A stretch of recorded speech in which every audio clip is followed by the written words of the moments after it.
Oakland, which is underutilized, where other ports are, get most of the traffic. So the U.S. Department of Agriculture is partnering with the Port of Oakland to set up a new 25-acre pop-up site to make it easier for agricultural companies to fill empty shipping containers with commodities like American soybeans, dairy, and specialty crops such as nuts and fruit, to ensure there can be more of these goods shipped out of that port. USDA and the Department of Transportation also continue to call on ocean carriers to mitigate disruptions to agricultural shippers by restoring full and fair service to the Port of Oakland, meaning they shouldn't bypass it. They should go there because there's going to be all these big shipping containers of agricultural goods. One other item before we get to your questions. Today, we released the first edition of our bipartisan infrastructure law guidebook to help state, local, tribal, and territorial governments access the benefits from the historic investments in our nation's infrastructure bill.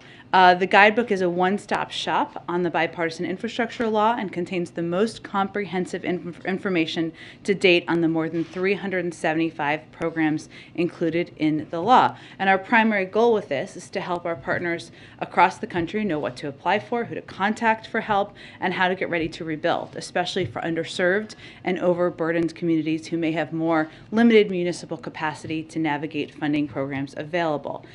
We've also published an accompanying data file that allows users to quickly sort programs funded under the law by fields like agency, amount, recipient, or program name to make it as easy as humanly possible. With that, Zeke. Thanks, Jen. I just want to start with tensions between Russia and Ukraine. We've heard in the last couple of days from some Ukrainian government officials minimizing or downplaying the imminence of the potential Russian invasion. There seems to be a disconnect between Washington and Kyiv here. And is there concerns in Washington that talking up the Russian threat is, in fact, weakening the Ukrainian government? Well, I can only speak for our intention and our responsibility. And we feel it's important to be open and candid about the threat from Russia. It's not just words, of course. You are seeing specifics that we've been laying out here, including over 100,000 troops on Ukraine's borders, amassed on the border with more troops and weaponry on the way. They've also been surging troops into Belarus, which our UN ambassador spoke about this morning, seeing about a surge of 5,000 troops in Belarus with plans for more in the coming weeks. We're also seeing Russia undertake efforts to destabilize Ukraine, including through a possible false flag operation. It's dangerous. We've been saying for more than a week that Russia could invade at any time. I would note, though, that our effort is to ensure we're informing the American public and the global community of the seriousness of this threat, even as we work with the Ukrainians, with the Europeans, to ensure we are not only preparing them and providing them supplies that they need, but standing up and making clear to the Russians what the consequences will be. So I can't speak to the motivation or the reasoning for the comments of Ukrainian leadership. I can only speak to what our efforts are here. And is there any discussion underway in Washington of providing sort of economic stabilization to the Ukrainian government to say try to deal with capital flight and other sort of domestic concerns as this sort of stalemate continues right now? Additional economic assistance beyond humanitarian assistance or other economic assistance we've provided? Yeah. I'm not aware of that, but I can check and see if there's more specifics from our team. On Capitol Hill, there is bipartisan legislation that seems to be coming through pretty quickly that would include potentially preemptive sanctions against Russia ahead of a potential invasion, further invasion. Is that something the president is willing to sign into law should it pass?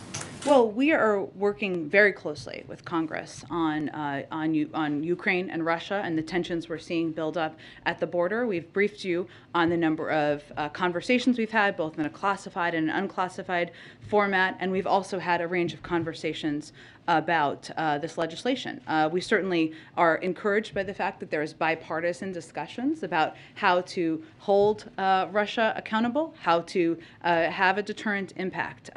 Our view is that sanctions can be an effective tool of deterrence, and the deepening sell-off in Russian markets reflects our message to Russia. But we are in these conversations with Congress, and we look forward to continuing those. And just on a different topic, we heard a few minutes ago from Governor Hutchinson calling on the CDC and the federal government to provide more clearer guidance for the American public as COVID-19 moves from the pandemic stage to a more endemic virus that we all have to live with for some time.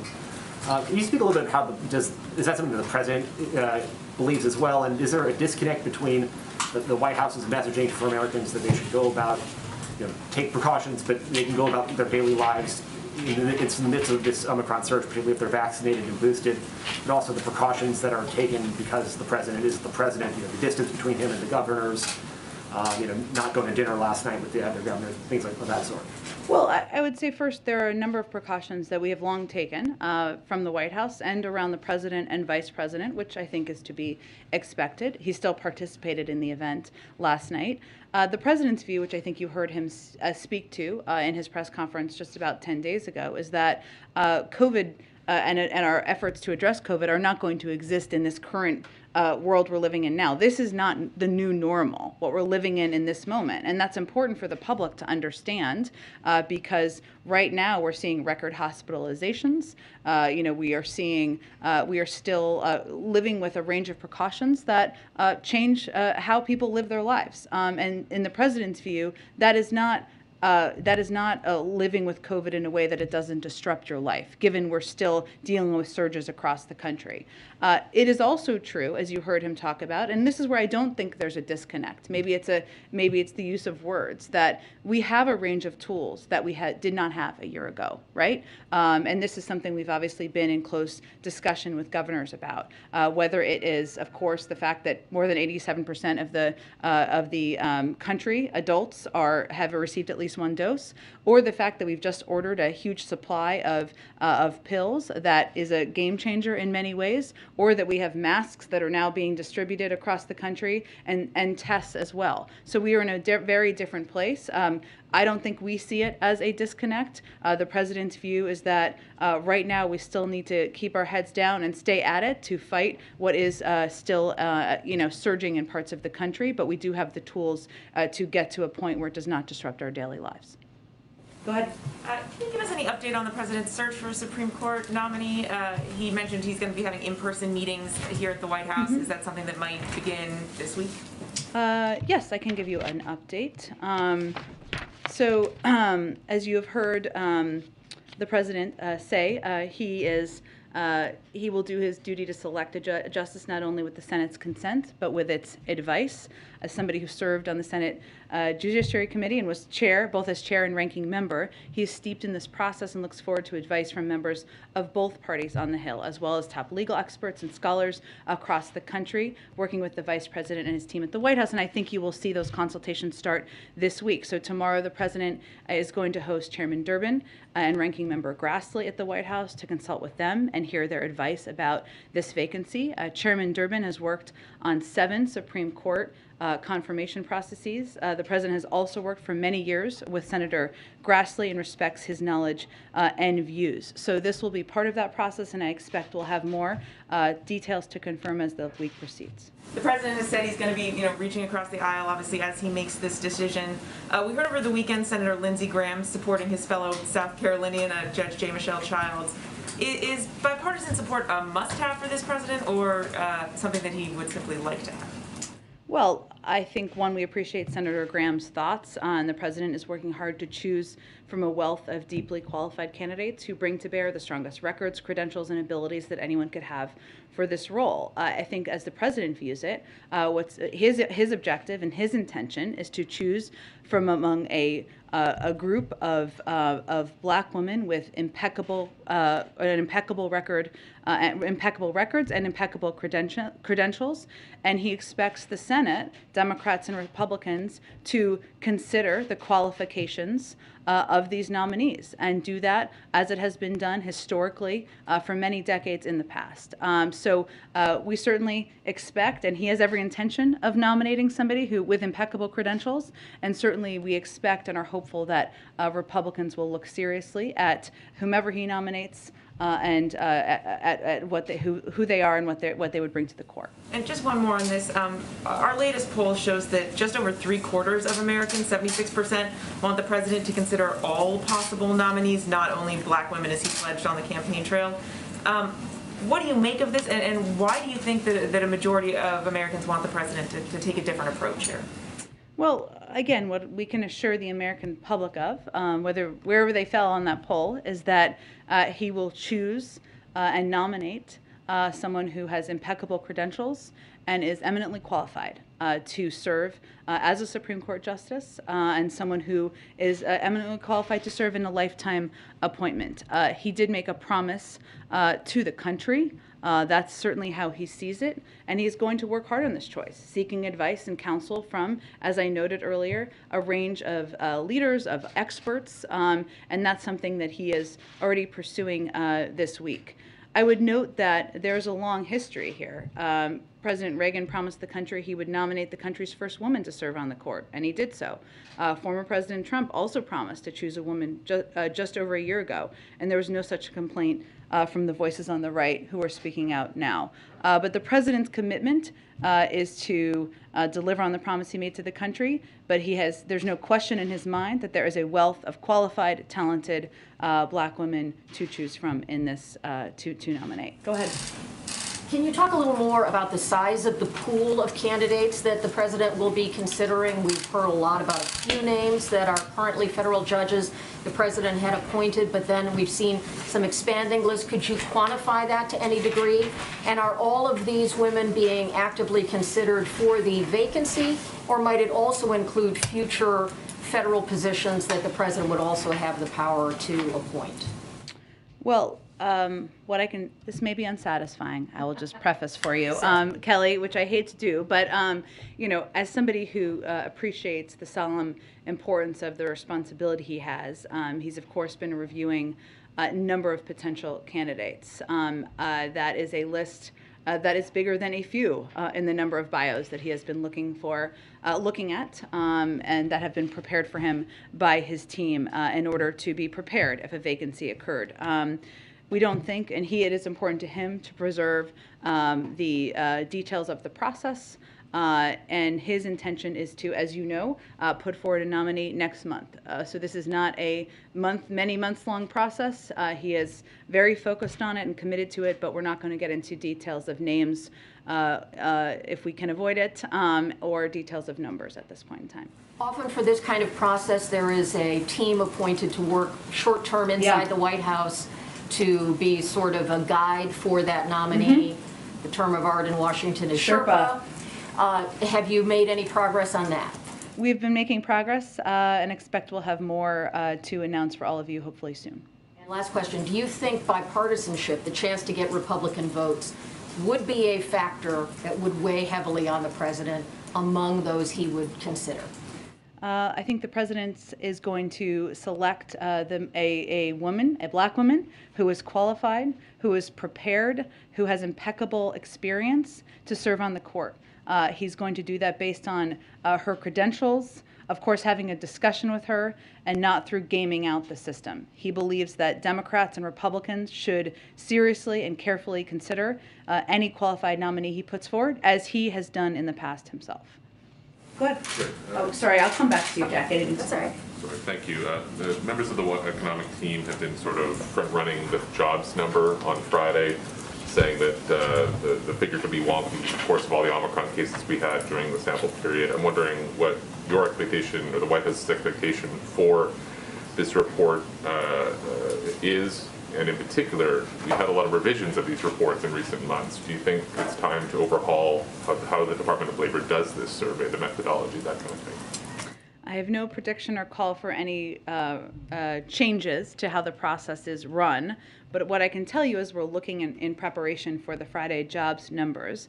We'll get the monthly jobs report, of course, for January on Friday. The way the jobs numbers are calculated is every month is calculated every month is a little complicated, but there are some simple things here to understand that most people don't realize. If a worker was out sick during the week the survey was taken, because the data is taken over a week, and that is what the monthly jobs numbers is based on, and did not receive paid leave, they are counted as having lost their job. Now, that isn't an accurate depiction, and this is why I think you're asking the second question, of whether or not they were unemployed, but that's how it's calculated.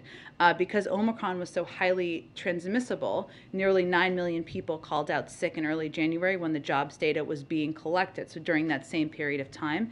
And the week the survey was taken, the week of January 12th, was at the height of the Omicron spike. So we just wanted to kind of prepare people to understand how the data is taken, what they're looking at, and what it is an assessment of.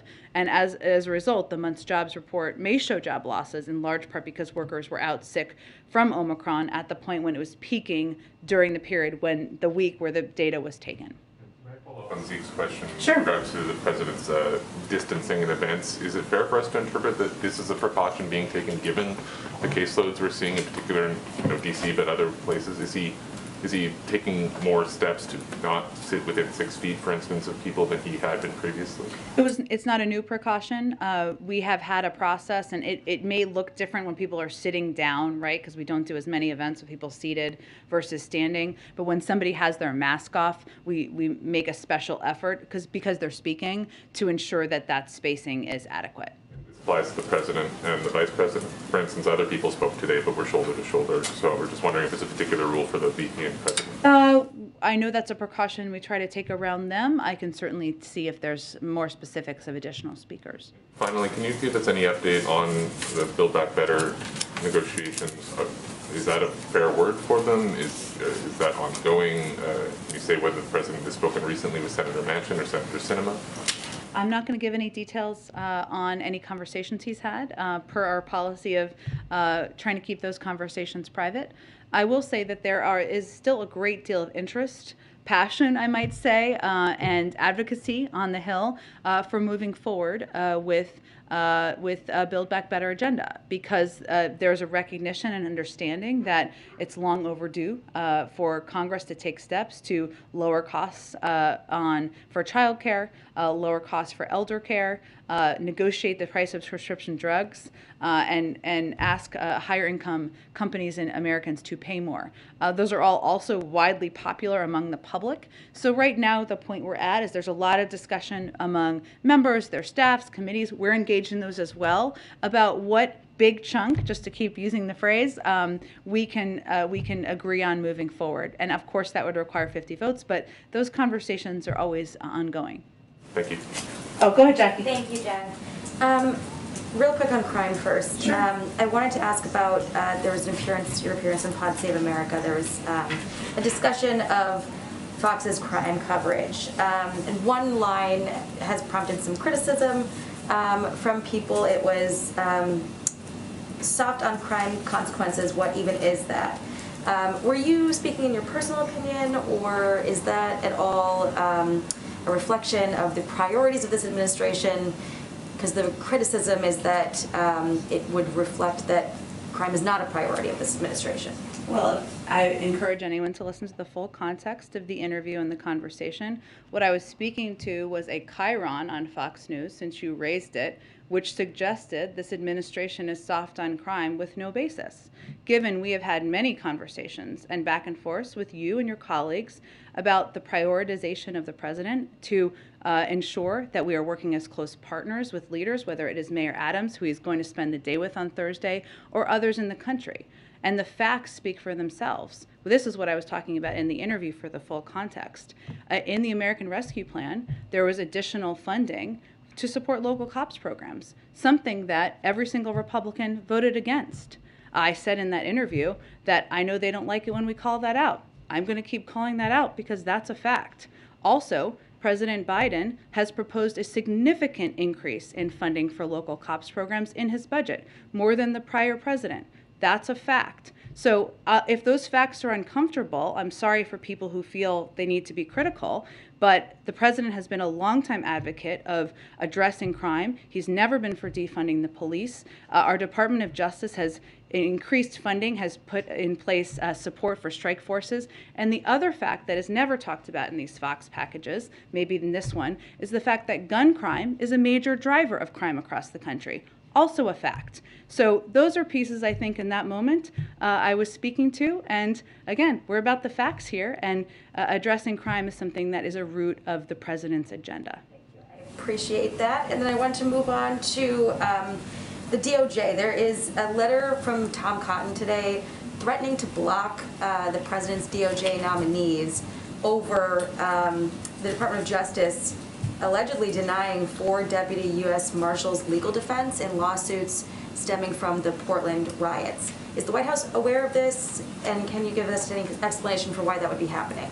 I'm not aware of the specifics of it, Jackie. I'm happy to check with our counsel's office, I assume, and see if there's something more specific we can get back to you. Thank you. And then on, there's been this leaked video of Border Patrol agents expressing frustration over some of the policies of this administration. I know that we talked last week about flights, and we've heard the explanation for this procedure that they were frustrated over. But this video seems to show that morale is, in a tough place, that these agents are frustrated who are having to carry out these policies. Is anything being done to improve morale? Is there going to be any sort of outreach from the administration to Border Patrol, given that we're seeing more of this come to the surface? I haven't watched in detail the video. I will note that I think it was the migrant flights video. Is that the one that was, or is it a different video? It's a different video. Okay. I didn't want to speak to the wrong thing. Of course, the role that Border Patrol agents play in ensuring security and safety at our borders is something that there's great value for in this administration. I would point you to the Department of Homeland Security, who oversees, of course, the Border Patrol agents, and can see if there's any more specific programs that are underway. Go ahead, Jeff. Thanks. And then Jeff. Go. A follow to Kelly's question about trying to quantify the pool of potential Supreme Court nominees. Yeah. A White House official told us late Friday that the reporting in some outlets that there were 3 primary contenders, that was incorrect. I wonder then, for our reporting, would it be more accurate to say a dozen, dozens plural, women under consideration? I understand your efforts. I appreciate them. I value them. But I can tell you that the president feels very strongly about ensuring we're protecting the process. What I was getting at with Kelly a little bit, but let me be a little more clear, is that the number of bios and information that the president has been reviewing was greater than the 3. Okay. On voting rights, what's the president's view on the early bipartisan talks around rewriting, reforming the Electoral Count Act? It doesn't go nearly as far as he'd wanted on voting rights, but there is perhaps new urgency given the former president's comments at that rally and in the statement where he appeared to admit to this scheme to overturn the election results of 2020. Sure. Well, let me speak to that first, and then I'll come around to the Electoral Count Act. So in terms of the former president, his actions represented a unique and existential threat to our democracy, as the president has said many times. But, his remarks this weekend, he defended the actions of his supporters who stormed the Capitol and brutally attacked the law enforcement officers protecting it. I think it's important to shout that out and call that out. He even attacked his own vice president for not, in his words, having overturned the election. And it's just a reminder of how unfit he is for office. And it's telling that even some of his closest allies have rejected those remarks as inappropriate in the days since. As it relates to the Electoral Count Act, as you noted, Jeff, in your question, it is not a replacement. And I think why we keep saying that is because we don't want anyone to suggest who supports it that it's a replacement for the John Lewis Voting Rights Act or other voting rights legislation that has important components of it that would provide a basic baseline and important protections for people across the country who are trying to exercise their fundamental right. We've been open to and a part of conversations about the Electoral Count Act. We've never been opposed to it. We just don't want it to be a replacement for. And lastly, at least 6 HBCUs received bomb threats today. Yeah. The FBI says it's aware of these threats and it's coordinated with the local law enforcement. Has the president been briefed, and do you have anything to say about it from the podium?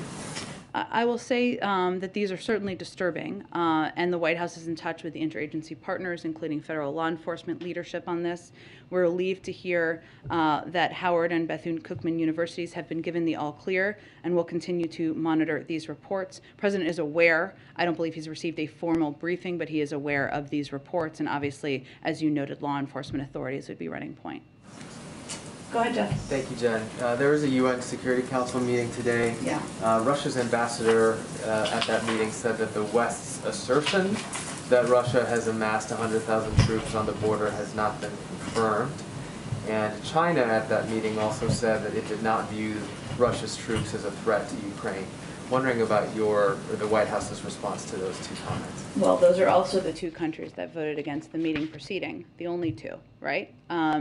I would note that we have based the information we have provided to all of you on substantive reports out there, our own assessments, our own coordinated intelligence gathering with our partners on the ground. And those are assessments that are, as you know, Jeff, are also made by the Europeans.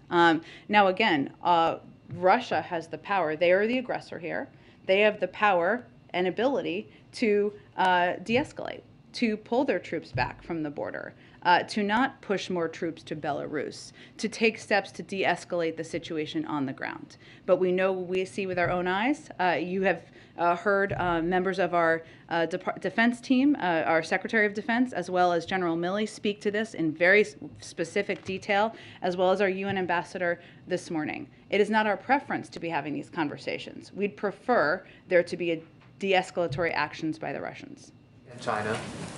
And look, I think that I can't speak for the motivation of the Chinese. They can speak for that themselves. Obviously, we would encourage any country in the world to be part of an effort to de-escalate, to protect and respect the sovereignty of Ukraine, and to make clear that a global value is not allowing one country to invade and take land from another. Do you have any more details on your plan to impose sanctions on on the Kremlin's inner circle?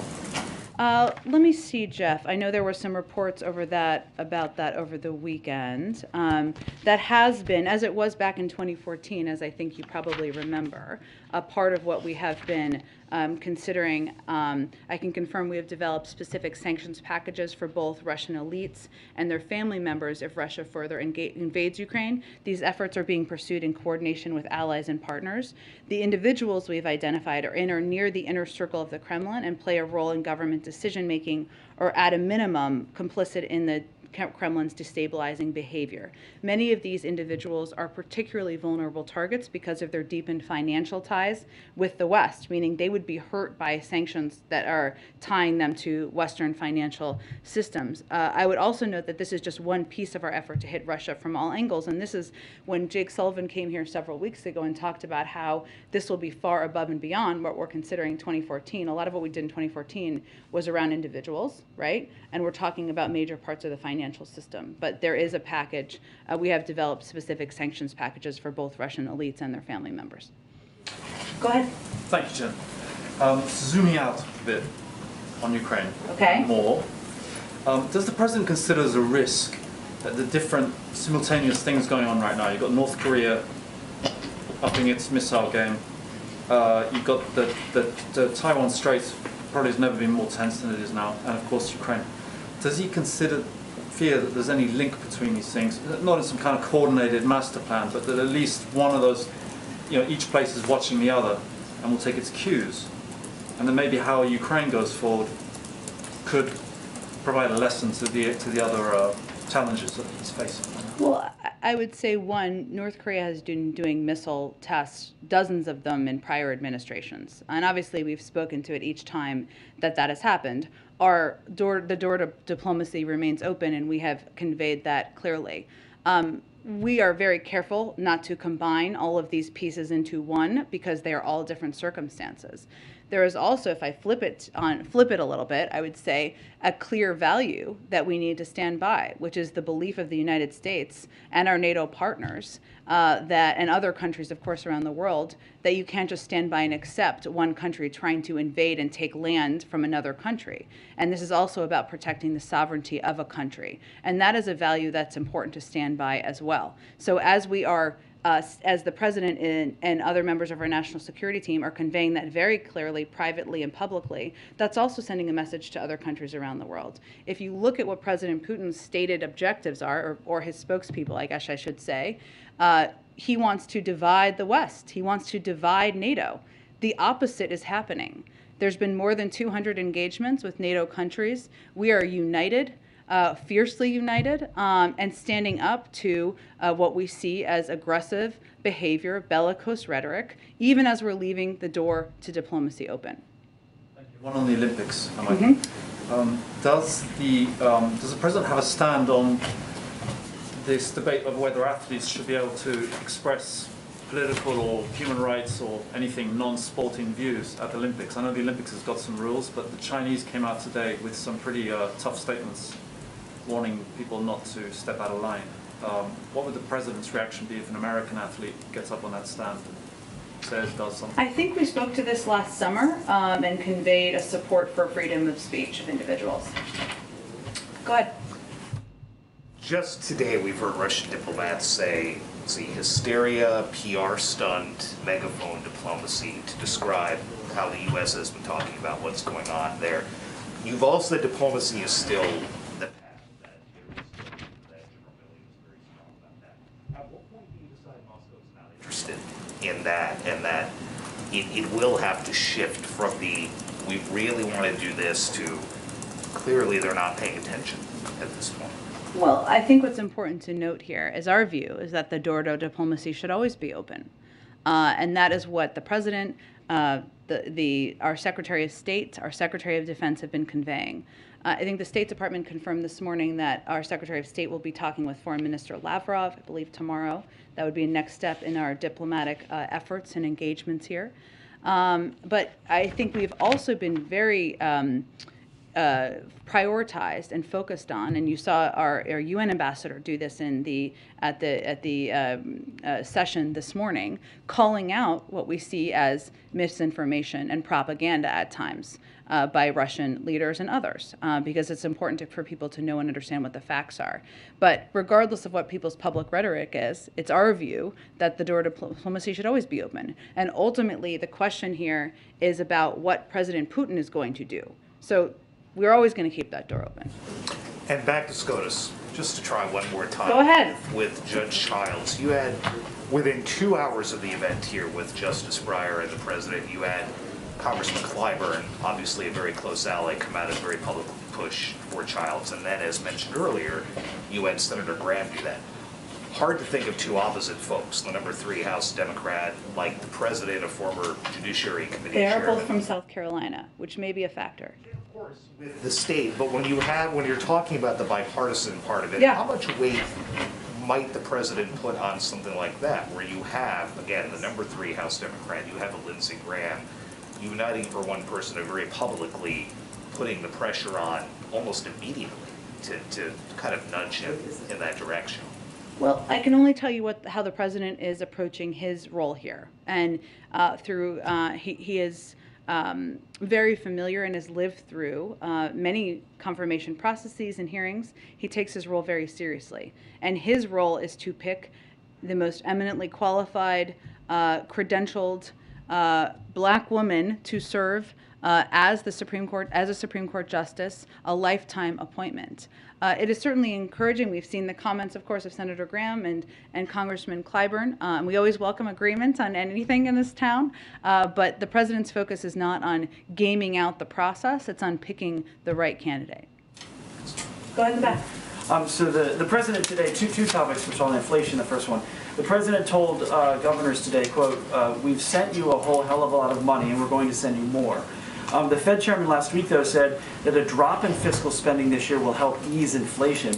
So again, what's the level of concern for the President that more spending would contribute to inflation? Well, there is still going to be a massive drop this year because of the end of a number of programs. So that doesn't change what the President conveyed. I didn't see the totality of it, so I don't know what the full context of it. There are still, of course, programs and requests that these governors have, whether it is help on COVID or help with specific small businesses. And there is still some targeted assistance that leaders still want, they need, and we are delivering from the federal government. But that doesn't change. If you look at the overarching graph of like how much federal assistance is going, it's a natural drop because of the end of a lot of programs.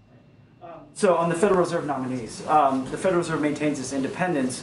One of the picks, Sarah Bloom Raskin, is the wife of Representative Jamie Raskin, as you know. It's been a while since I had the seat, so I get to ask about the Federal Reserve now. He was an impeachment manager in the impeachment trial of a Republican president. So does the President believe she can keep that independence from the Fed?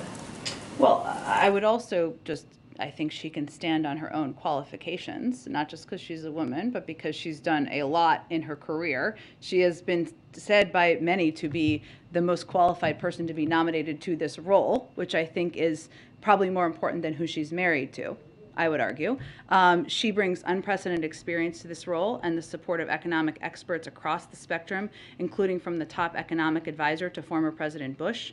She believes, and she has said she believes firmly in the independent role of the Federal Reserve and will work in concert with Chair Powell and her colleagues to identify and mitigate a range of risks.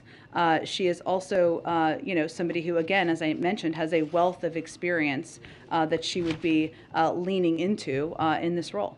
The U.S. Chamber of Commerce sent a letter to committee members there calling into question her activism related to regulations on where banks could lend or should be able to limit lending into certain industries, specifically coal and oil. Well, let me note what a couple of others have said. The community banker and former Fed Governor Betsy Duke. The characterization of Sarah Bloom Raskin as someone who will use the powers of the Fed for political purposes is simply false. I saw every day her commitment to the Fed's dual mandate. Former Bush CEA Chair Glenn Hubbard. Raskin brings a wealth of experience to a Fed role. Former Independent Community Bankers of America President and CEO Cam Fine. An outstanding group of nominees. I hope the Senate will confirm them as soon as possible. And I think just like any nominee, she should be judged by her qualifications. She will have a hearing coming up where I'm sure she will answer a range of questions. But I think her background, her credentials, her experience is unquestionable in terms of its preparedness for this role. So her husband being an impeachment manager had nothing to do with that, just to put it bluntly. Again, I would say that her experience and her impeccable credentials were the determinant in her being nominated for this role. And I think it's a little questionable for anyone to raise otherwise. Go ahead. Thank you, Jen. The administration is committed to the release of U.S. citizens held in Iran. Can you update us if there's anything new and whether the White House has asked the Qatari foreign minister to mediate since he was recently in Tehran? And I have another question. Sure. Well, I would say obviously there's a range of topics, as I think we briefed out to you, and we can talk about more about that if you would like, that will be discussed during the meeting this afternoon. There's no special coordination between the United States and Qatar on this particular visit about Iran, but of course there are a range of topics, including the nuclear negotiations, that could be a part of the discussion. So nothing on the release of the hostages. Everything was reported. It's not correct. Well, I would say again, I don't have anything more to offer to you other than to say that they could talk about the Iran nuclear negotiations, but there's no special coordination planned for this trip. Also, the Houthis has attacked Abu Dhabi yesterday while the Israeli president was meeting. You keep saying that you want to protect your allies in the Gulf, but practically, how can you stop them from escalating, as we have seen in the last few weeks? Well, I expect my colleague, John Kirby at the Pentagon, may have more to say on this, but I can tell you that as to your question about the report, U.S. military personnel responded to an inbound missile threat on the UAE. This involved the employment of Patriot interceptors coincident to efforts by the armed forces of the UAE. I would say we are working quite closely with them. Again, my colleague will have more to speak to, but we are very focused on working with them and defending against all threats to their peoples and territories. Go ahead, Shelby. Thanks. I got two. Nikki Haley and Senator Reich wrote an open letter to U.S. Olympic athletes this morning, warning of a high-risk and potentially dangerous political environment. Is President Biden at all concerned for the safety of American athletes competing? Well, I would say first that we are very focused on the safety of American athletes. And as you know, unrelated, all related, I guess, we made a decision not to send a delegation. It was not related to that. It was related to our concerns about PRC's ongoing genocide and crimes against humanity in Xinjiang and other human rights abuses. I just wanted to note that for the record. But in terms of athletes, we do everything possible to work in coordination with the U.S. Olympic Committee. We're providing consular and security services to our athletes, coaches, trainers, and staff, as we do for all U.S. citizens overseas. Additionally, we expect the PRC to ensure the safety and well-being of our athletes. They have our full support. We are 100% behind them. We've also provided the U.S. Olympic and Paralympic Committee and corporate sponsors with briefings as well, and we will continue to work in lockstep with them. And then going back to crime, I know you noted the president is not for defunding the police. He has initiatives on combating crime, but we are seeing crime surge in major cities. And the president's poll numbers on the topic, there was he had an approval rating on crime was at 36% in one December poll. Does that indicate to the White House at all that Americans feel Democrats are out of touch when it comes to safety or criminal justice? And what's the administration's takeaway to these numbers and the rise in crime? I think we all agree, or should agree, that violent crime is a serious problem. We actually saw a record jump in murders in 2020. under the former president. And there hasn't been new FBI nationwide data that has been released to date. There has been some city data, of course, which is important to focus on and talk about. Our view is that instead of turning this into a political football, we need to be focused from the beginning of the president's time, all of his time in office, on reducing crime and keeping our community safe. And that's why he's been a long-time advocate for more accountable community policing. That's why he has supported and advocated for additional funding for proven community programs to reduce crime, why he's working to crack down on rogue gun dealers who sell firearms to criminals, and why he's taken executive action to crack down on ghost guns. So his objective is to work with Democrats, Republicans, mayors, local leaders to work to address what we've seen as increases in crime in some areas, but I would just note that nationwide there has been increases in crime over the past few years. Go ahead. Oh, go ahead. I'm sorry. Go ahead. Jen, the governors were just out at the Stakes just a minute ago after meeting with the president. They said their biggest message to the president and the administration is they want flexibility in how they spend these monies. What can the administration do, or what are which money, just for clarification? Infrastructure, and also COVID relief bills. They want more flexibility in how they can spend that. Sure. Well, I would say first on infrastructure, we just published this massive booklet with the intention of providing a bunch of guidance to governors, state and local electeds, communities about how they can apply for funding. It goes through different grant programs, so different programs work differently. Some of it, as I think we've noted in the past, has been against some of the most structurally challenged bridges, for example, which will take some time. But there are just different ranges of programs that come from different agencies. Obviously, if there are lead pipes in their state or communities or schools, those are things we're going to replace. That's pretty clear. But there is a lot of, hopefully, comprehensive information in this lengthy booklet about how, or book, it's a big book, about how to apply for grants, a follow-up for how to ask questions as they come up as needed.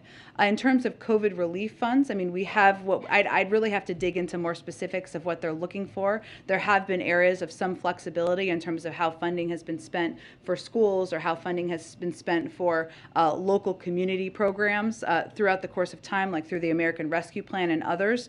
So I'd have to look at the greater context of what their exact issue is. Okay, and the final question, what is the federal government going to do to supply, or any supplies going to the Northeast states that just got hit by the blizzard? By the blizzard. So we work very closely with state, local leaders to respond to natural disasters, of course, including storms. Typically, those requests need to come first from governors in the states. I can check with FEMA and see if there's any specific request that has come in or what needs that have arisen in the days since the storm. I mean, days, it's not been that many days, but you get what I'm saying. We'll see if we can get more details to you after the briefing. Go ahead. On infrastructure, on the topic of the Skybook, I actually just did a report in the state I cover, California, and there were a ton of questions about just the state portion, the formula fund portion, that the state already knows is going to get committed. So many questions about how that's supposed to go out. How does the White House plan to sort of oversee all of that distribution and sort of make sure that the money is having its intended effect? Sure. You mean to avoid waste, fraud, and abuse, or to...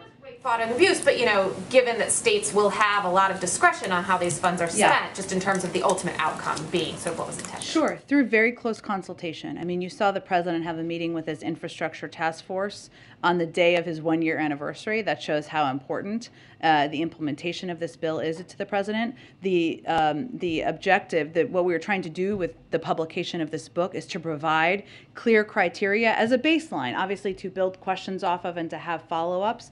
But I think from here, what the president always says when I'm in meetings with him, with Mitch Landrieu, is a big part of our jobs is, spending hours a day calling mayors, calling governors, seeing what questions come from local electeds. That's the role he played as vice president, and that's what his expectation is. So this big book is a base that will hopefully help answer a range of questions. But different programs are being implemented by different agencies, even as they're being coordinated by here. So it really depends on the program implementation to where those questions should be directed. And in terms of the American people, how do you intend to ensure that the average American ends up knowing what the impact of this bill was? Are you guys going to do signage the way we've sort of seen in the past with some of these big initiatives? I think there will be some branding around the infrastructure implementation that the American people should be able to see.